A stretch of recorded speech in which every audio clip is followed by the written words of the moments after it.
I remember before the platinum selling albums and before the guest spots and one of these tracks being used as the backing for, I believe, a song by The Game. I remember Florence plus the Machine, or Florence and the Machine as they are commonly called, having an EP of theirs, something before Lungs came out, which was kind of like a heralding cry for me that these guys had the potential, this band had the potential to be something special. They were unique, but at the same time it was, I was very mixed as to whether or not this was going to catch on. Of course, pleasantly surprised in the fact that these guys are, of course, now a international powerhouse. This is their third album here, How Big, How Blue, How Beautiful, which is more words in this title alone than their previous two combined. We have Lungs and we have Ceremonials. So 2 words for the first 2 albums, 6 for album number 3, which is 3 times 2, Illuminati confirmed. So what is it about this band that keeps people coming back? Why is it that so many people adore Florence and the Machine? We are going to explore some of that along with the content on this disc, which certainly is exceptionally comparable to what they have done with the previous 2 albums. Now, there is a lot that can be stated about this disc, so we're going to take it piece by piece. Firstly, anybody who doesn't know the name Florence Welch is probably not into this style of music. Either that or they don't really keep their finger on the pulse very, with a lot of time or with a lot of effort. So it's something that's acceptable, but a lot of people do know this name and a lot of people love this name. Her voice is excellent, and that's one of the key selling points on either of the 3 albums, this one included. The variety that is offered musically on this disc is what actually works to her benefit, considering she does have such a wide range vocally. This is something that can go from the ideas of an almost Mumfordish with a bit of a Welsh or a European indie sound to it, very, very easily, to something that almost sounds a little bit more like a softer, very quiet indie ballad or even a pop ballad very, very quickly, and it's something that does occur on this album. And either way, her voice is tailored very suitably for both elements.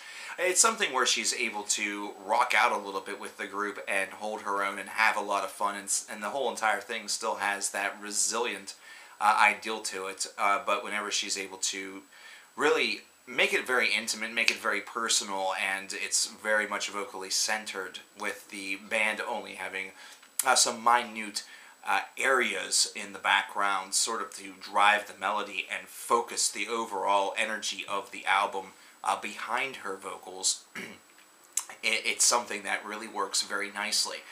I love the fact that this is a band that's not afraid to take a couple of risks. They're not afraid of what would happen if they didn't write a single for every single track, or one that would be considered to be a bit of a sellout move. I love the fact that this is a group that still has maintained themselves, and while some people may argue they have continued to kind of do what has sold for them, to do what has really made them an accomplished act, that they did not deviate or stray too far from the path with How Big, How Blue, How Beautiful. I think that says something about convention. I think it says something about what everybody expects these days, considering you listen to a Florence and the Machine song and identify it almost instantaneously, and then you sit back and realize it's because there's not much out there that has that same idea to it. There's not a lot out there that's within the know, the people who are in the know within alternative rock or other forms of music, even pop music. There's not very many others that are really exhibiting this idea and doing it as well as Florence and the Machine. This is a very unique product, one that certainly showcases itself very nicely and accents itself by the talent possessed by its electric frontwoman. So, how big is How Big, How Blue, and How Beautiful? I mean, does this have the potential to supersede Lungs, or perhaps do even better than Ceremonials? I think one thing that will kind of hurt Florence and the Machine a little bit will be the timing of this album. It's been 4 years since Ceremonial, since 2011, so they're a group that many people have wondered if they are going to be releasing anything new very quickly, and of course that didn't happen. It took 4 years in order for that to happen, so they may have gotten a couple people that have strayed away from the path that they'll have to reel back in with a couple of the tracks that that this album is going to be able to throw onto the radio, either that or at least get into their living rooms.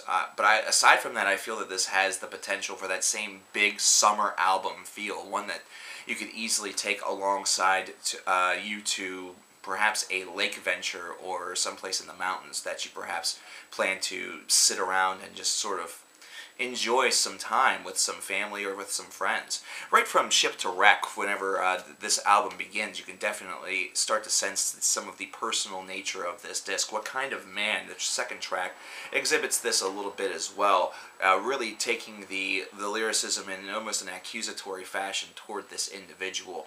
And then whenever you get into the title track, track number 3, you start to recognize that this is an album that's going to showcase its diversity a little bit more. But as you get more into the meat and potatoes, the middle portion of this disc, that's where the real diversity starts to take over. That's where you'll start to notice the tonal or the pacing differences among the tracks. And you start to also recognize just how splendid Florence's voice gets to be in some notions. She really, to be quite literal after what we just heard, drills it into your head.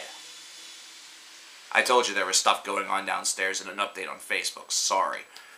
But at any rate, this is a great disc. This is one that certainly is qualified for your, your curiosity, for your exploration. If you like anything that you've heard from Florence and the Machine from the past, or if you are unfamiliar with the name, or perhaps just know the name but have never heard the music, this is an album that, nicely enough, you can pick up and get the experience based around it. You don't have to go straight to the big singles such as Dog Days Are Over, or the big albums such as, the other two that are known so far in the universe, Lungs and Ceremonials. This is one that you can pick up just as simply. This is one that delivers the experience very well. I'll give the album an 82 out of 100. I liked it a lot, actually. This was a very easy listen, but it was also a very fun listen. I grew very inspired by it. It caused me to do a little bit of writing of my own, a very personal track entitled The Moon, but at the same time, I feel that this is one that will inspire a lot more than just me. It will inspire a lot of the fans of this band, the people who are already very inspired by this group, but also some newcomers as well. I feel the diversity really works to its benefit. But what did you guys think about this album? What did you think about how big, how blue, how beautiful? I don't know why I said it like that, but it was kind of cool. Let me know in the comments. I want to know. And what is some upcoming alternative rock discs that you would perhaps like to be reviewed on this channel? I have my eye on one by a band called the Young Guns next week that I am very interested in hearing. And also we have the Muse album, the big album from Muse coming very, very soon that we are going to be talking about as well. So what do you think? Let me know. I'll see you later.